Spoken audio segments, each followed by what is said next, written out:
Shalom saudara-saudara yang dikasihi oleh Tuhan. Tidak ada seorang manusia di muka bumi dari zaman apapun yang hidupnya tidak menyimpang dan tersesat. Oleh karena itu, Tuhan memanggil manusia untuk kembali kepadanya. Tuhan Yesus pun berkata, "Marilah kepadaku, hai kamu yang letih dan lesu dan berbeban berat. Aku akan memberikan kelegaan kepadamu." Saudara, kembali kepada panggilan Tuhan. Itu adalah hal yang sangat berharga dan bernilai kekal dalam kehidupan kita. Salam jumpa dalam program Tuhan adalah Gembalaku. Saudara, setiap orang tidak ada yang tidak pernah melakukan kesalahan atau penyimpangan. Namun seberapa banyak orang yang telah melakukan kesalahan atau penyimpangan rela mengakuinya dan kembali kepada jalan yang seharusnya ia jalani?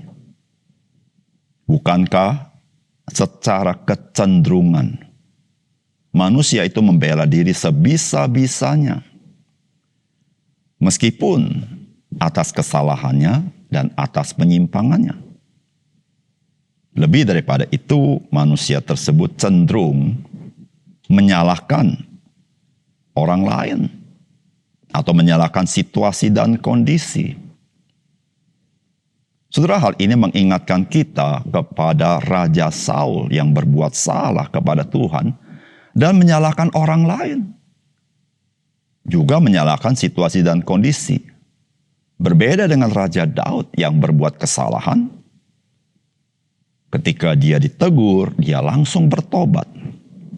Sebenarnya apa yang terjadi di dalam batin seseorang sehingga ada yang tidak rela bertobat, namun ada yang rela bertobat? Saudara, mari kita membaca Hakim-Hakim pasal 11 ayat 1 sampai 28. Adapun Yefta, orang Gilead itu, adalah seorang pahlawan yang gagah perkasa, tetapi ia anak seorang perempuan sundal. Ayah Yefta adalah Gilead. Juga istri Gilead melahirkan anak-anak lelaki baginya. Setelah besar anak-anak istrinya ini, maka mereka mengusir Yefta, katanya kepadanya, "Engkau tidak mendapat milik pusaka dalam keluarga kami, sebab engkau anak dari perempuan lain." Maka larilah Yefta dari saudara-saudaranya itu dan diam di tanah Top. Di sana berkumpullah kepadanya petualang-petualang yang pergi merampok bersama-sama dengan dia. Beberapa waktu kemudian, Bani Amon berperang melawan orang Israel. Dan ketika Bani Amon itu berperang melawan orang Israel, pergilah para tua-tua Gilead menjemput Yefta dari tanah Top. Kata mereka kepada Yefta, "Mari, jadilah panglima kami, dan biarlah kita berperang melawan Bani Amon." Tetapi kata Yefta kepada para tua-tua Gilead itu, "Bukankah kamu sendiri membenci aku dan mengusir aku dari keluargaku? Mengapa kamu datang sekarang kepadaku pada waktu kamu terdesak?" Kemudian berkatalah para tua-tua Gilead kepada Yefta, "Memang kami datang kembali sekarang kepadamu. Ikutilah kami dan berperanglah melawan Bani Amon. Maka engkau akan menjadi kepala atas kami atas seluruh penduduk Gilead." Kata Yefta kepada para tua-tua Gilead, "Jadi, jika kamu membawa aku kembali untuk berperang melawan Bani Amon dan Tuhan menyerahkan mereka kepadaku, maka akulah yang akan menjadi kepala atas kamu." Lalu kata para tua-tua Gilead kepada Yefta, "Demi Tuhan yang mendengarkannya sebagai saksi antara kita, kami akan berbuat seperti katamu itu." Maka Yefta ikut dengan para tua-tua Gilead, lalu bangsa itu mengangkat dia menjadi kepala dan panglima mereka. Tetapi Yefta membawa seluruh perkaranya itu ke hadapan Tuhan di Mispa. Kemudian Yefta mengirim utusan kepada Raja Bani Amon dengan pesan, "Apakah urusanmu dengan aku sehingga engkau mendatangi aku untuk memerangi negeriku?" Jawab Raja Bani Amon kepada utusan Yefta, "Orang Israel ketika berjalan keluar dari Mesir telah merampas tanahku dari sungai Arnon sampai ke sungai Yabok dan sampai ke sungai Yordan. Maka sekarang kembalikanlah semuanya itu dengan jalan damai. Lalu Yefta mengirim pula utusan kepada Raja Bani Amon dengan pesan, beginilah kata Yefta, orang Israel tidak merampas tanah orang Moab atau tanah Bani Amon. Sebab ketika berjalan keluar dari Mesir, orang Israel melalui padang gurun sampai ke Laut Teberau dan tiba di Kades. Ketika itu orang Israel mengirim utusan kepada Raja negeri Edom dengan permintaan, izinkanlah kiranya kami berjalan melalui negerimu ini. Tetapi Raja negeri Edom tidak mau mendengar. Mereka mengirim juga utusan kepada Raja negeri Moab. Tetapi Raja ini menolak. Maka orang Israel tinggal di Kades. Kemudian mereka berjalan melalui padang gurun menempuh jalan keliling tanah Edom dan tanah Moab. Lalu sampai ke seberang timur tanah Moab, maka berkemahlah mereka di seberang sungai Arnon dengan tidak masuk daerah Moab. Sebab sungai Arnon itu batas daerah Moab. Lalu orang Israel mengirim utusan kepada Sihon, raja orang Amori, raja di Heshbon. Dan orang Israel meminta kepadanya, izinkanlah kiranya kami berjalan melalui negerimu itu, sampai ke tempat yang kami tuju. Tetapi Sihon tidak percaya kepada orang Israel yang hendak berjalan melalui daerahnya itu. Maka dikumpulkannyalah seluruh rakyatnya. Ia berkemah di Yahas, lalu berperang melawan orang Israel. Tetapi Tuhan Allah Israel menyerahkan Sihon dengan seluruh rakyatnya ke dalam tangan orang Israel. Dan mereka dikalahkan sehingga orang Israel menduduki seluruh negeri kepunyaan orang Amori, penduduk negeri itu. Demikianlah dimiliki orang Israel seluruh daerah orang Amori itu, dari sungai Arnon sampai ke sungai Yabok, dan dari padang gurun sampai ke sungai Yordan.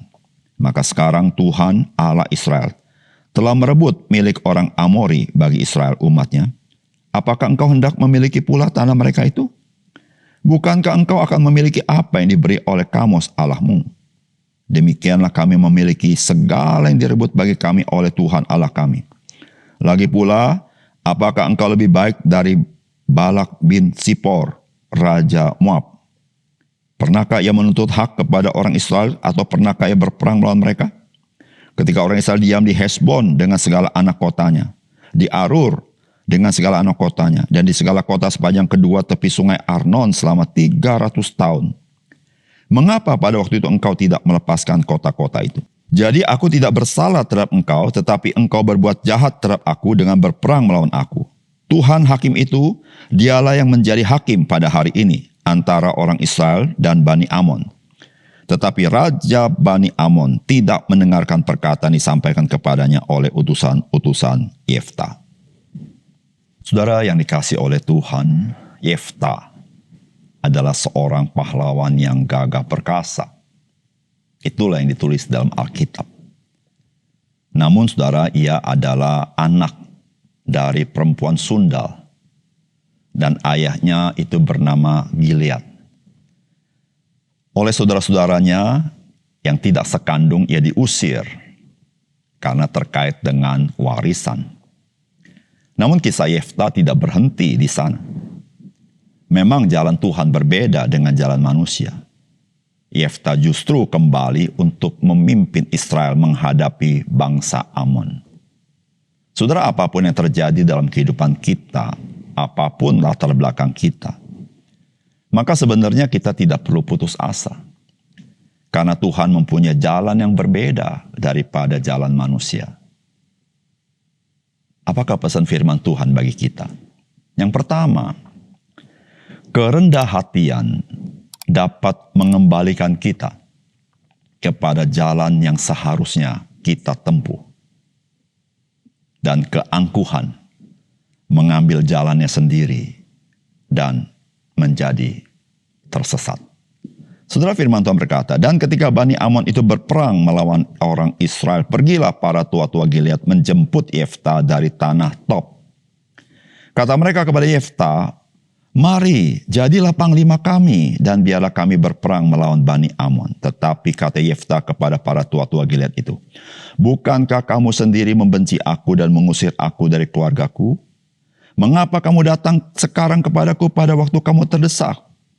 Kemudian berkatalah para tua-tua Gilead kepada Yefta, memang kami datang kembali sekarang kepadamu, ikutilah kami dan berperanglah melawan Bani Amon. Maka engkau akan menjadi kepala atas kami, atas seluruh penduduk Gilead. Saudara yang dikasih oleh Tuhan, Yefta diusir oleh keluarganya, dan kalau kita baca bagian ini termasuk juga oleh para pemimpin-pemimpin, para tua-tua orang Gilead. Karena Yefta itu keturunan daripada perempuan sundal.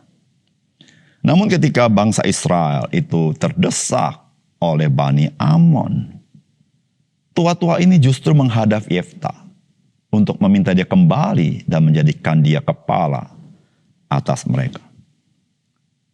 Saudara, apakah mudah bagi tua-tua ini datang kepada Yefta? Saudara, menurut saya tidak mudah. Saudara, yang datang ini adalah orang penting, para tua-tua Gilead.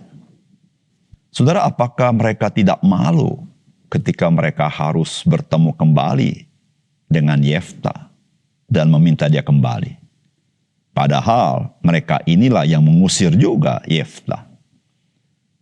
Saudara, saya katakan apakah mereka tidak malu? Karena mereka ini tua-tua. Mereka bukan rakyat biasa. Kalau rakyat biasa mungkin saudara tidak masalah. Mereka orang terhormat. Sedangkan siapa Yefta? Yefta itu adalah anak dari perempuan sundal. Saudara, gampangkah mereka itu merendahkan diri datang ke Yefta? Bahkan Yefta berkata, bukankah kamu sendiri benci aku dan usir aku dari keluargaku? Kenapa kamu datang sekarang minta tolong kepadaku? Saudara, pada saat seperti ini, tidak mudah bagi tua-tua itu menjawab, memang kami datang kembali kepadamu. Saudara yang dikasih oleh Tuhan, kerendah hatian dapat mengembalikan kita kepada jalan yang seharusnya kita tempuh. Saudara, hanya itu yang dapat membuat para tua-tua itu kembali kepada Yefta. Jikalau tua-tua itu tetap pada bersikukuh kepada harga diri dan keangkuhannya, maka keangkuhan mereka itu akan mengambil jalannya sendiri. Dan mereka akan tetap berada di bawah kungkungan Bani Amon. Saudara, rendah hati itu berharga. Saudara. Rendah hati membuat kita tidak memaksakan diri di jalan yang tidak patut kita tempuh. Rendah hati membuat kita tidak dijatuhkan hidup kita oleh harga diri kita. Tapi rendah hati justru mengangkat harkat dan martabat kita. Bahkan rendah hati membuat kita berada di jalan yang sepatutnya kita jalani.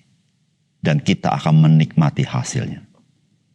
Saudara, mari kita belajar untuk rendah hati.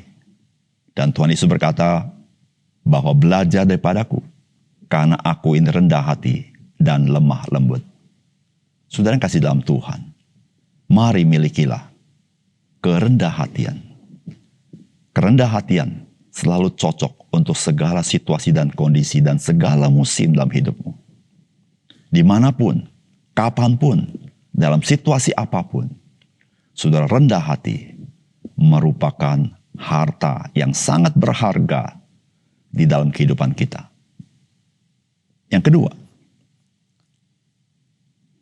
penguasaan diri menghindarkan diri dari salah langkah dan salah keputusan.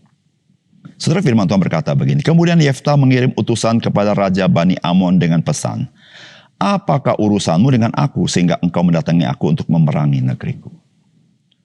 Saudara, ketika Yefta diangkat menjadi pemimpin daripada bangsa Israel untuk melawan Bani Amon, saudara perhatikan, Yefta tidak serta-merta langsung menyerang Bani Amon dengan pasukan perangnya. Tetapi yang pertama-tama Yefta lakukan adalah dia menanyakan alasan mengapa Bani Amon memerangi negeri orang Israel. Saudara, dari pertanyaan Yefta, maka dapat jawaban dari Bani Amon. Ternyata Bani Amon memiliki salah persepsi. Bisa sengaja, bisa tidak sengaja. Bani Amon berpikir bahwa bangsa Israel itu merebut tanah Bani Amon. Tetapi Yefta berkata, kami tidak pernah merebut tanahmu. Pada waktu kami keluar tanah Mesir mau masuk tanah perjanjian, kami minta izin mau lewati tanahmu. Tetapi engkau tidak kasih. Sampai akhirnya Tuhan menyerahkan tanah Bani Amon kepada bangsa Israel.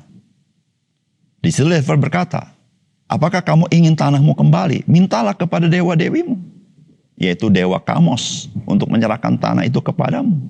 Sedangkan tanah itu kami terima dari Tuhan.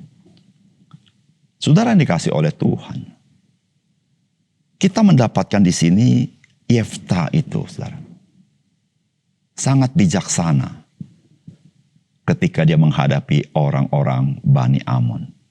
Meskipun Bani Amon memerangi bangsa Israel, tapi Yefta tidak serta-merta emosi lalu berperang melawan mereka.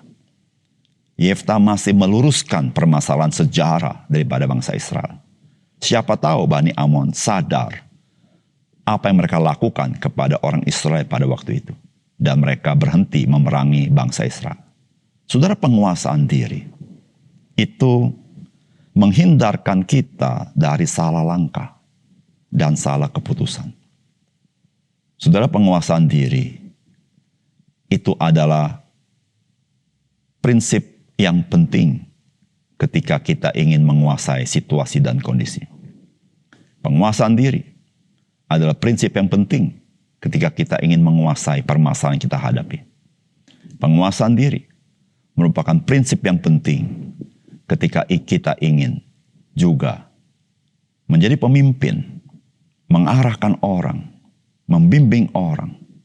Karena seorang yang tidak pernah bisa menguasai diri, dia tidak mampu mengendalikan situasi dan kondisi, tidak mampu mengendalikan permasalahan, dan dia tidak mampu menjadi pemimpin yang bisa mengarahkan orang lain.